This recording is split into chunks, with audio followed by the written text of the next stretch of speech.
So I posted on YouTube every day for 40 days, and this is what I learned. Now, before I get started, I know I don't usually do gameplay voiceovers, but I don't know if you can tell, I lost my voice over the weekend and I still haven't found it. It took me about 20 takes to get through the first 20 seconds of this video without my voice cutting out, so to save you from a million jump cuts, figured I'd try this out. Let me know in the comments if you like it or if you miss seeing my discount Sandler face. Smiley. Okay, quick recap. Before it was trending, when all these big creators started quitting, I was getting a little tired of YouTube. I felt like I was becoming more of a manager, not a creator. I felt like I was thinking more about the algorithm than the stories I wanted to tell. So I took a little break from posting, and then when I came back as a challenge to myself, I said I would post a video every day for 40 days. There was a little part of me wondering if afterwards it would be my time to step away from YouTube, but I think the bigger reason I wanted to do this challenge was to remind myself that it's better to fail at doing something you love than to succeed at doing something you hate.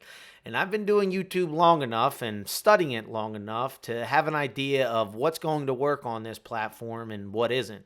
And in YouTube 2024, a lot of the videos I wanted to make just don't belong here. And I think I needed to remind myself that it's much more enjoyable to make a video I like that gets little to no views than a video for the algorithm. But what I found was even more important. And before I tell you what that is, I do have to say, my theory held true. When I look back at the videos I posted over the past month, it's not the videos that got the most views that I'm most proud of. In fact, the video that got the most views was probably the video I disliked the most. It was a clip from an Uber video you might have seen, the most annoying ride ever. I didn't like it because since it was a short, it only showed a small aspect of the whole story. Because the shorts audience forms their opinion on the video presented to them, they didn't get the whole story and it didn't seem to leave a good impression with the viewer. And this isn't me complaining about comments. If I didn't know the whole story, I might have felt the same way. What I'm saying is, let me put it this way. I'll use my own experience. There's this guy that always pops up on my shorts feed. He's an Uber driver and he makes Uber content, and I used to despise the videos that he made. For the sole reason that to me, somebody who's actually driven for Uber, I realized that his videos are so obviously staged, but on the shorts feed,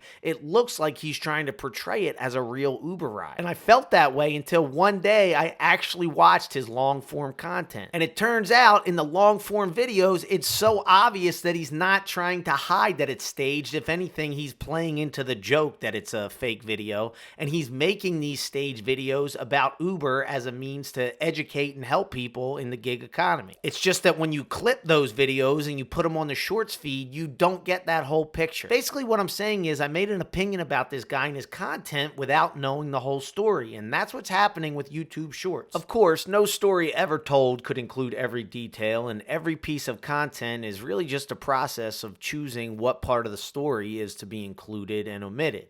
But I think it's especially a problem on YouTube Shorts because YouTube was a long-form platform first. And a ton of content on the shorts feed is just people clipping their long-form content. So as a result, it's not that you aren't even getting the full story, but you're getting part of the story presented as if it's the whole story, and it's really hard to tell the difference. And it would be one thing if you had to play that game in order to grow your channel, but from my experience and what I've heard from other creators is that shorts don't really grow your channel, at least not in the way most creators want them to, which is to bring a new audience to your long-form content. So yeah, I've learned that I hate YouTube Shorts, but that's not my biggest takeaway from this little endeavor. My biggest takeaway that I know applies to everyone undertaking just about any endeavor ever is that discipline equals freedom. Making that promise to myself and sticking to it to post every day no matter what was the most freeing thing. It freed me from the other things that I know didn't matter as much to me. It prevented me from procrastinating or making excuses or waste my time with the other things that were not a priority.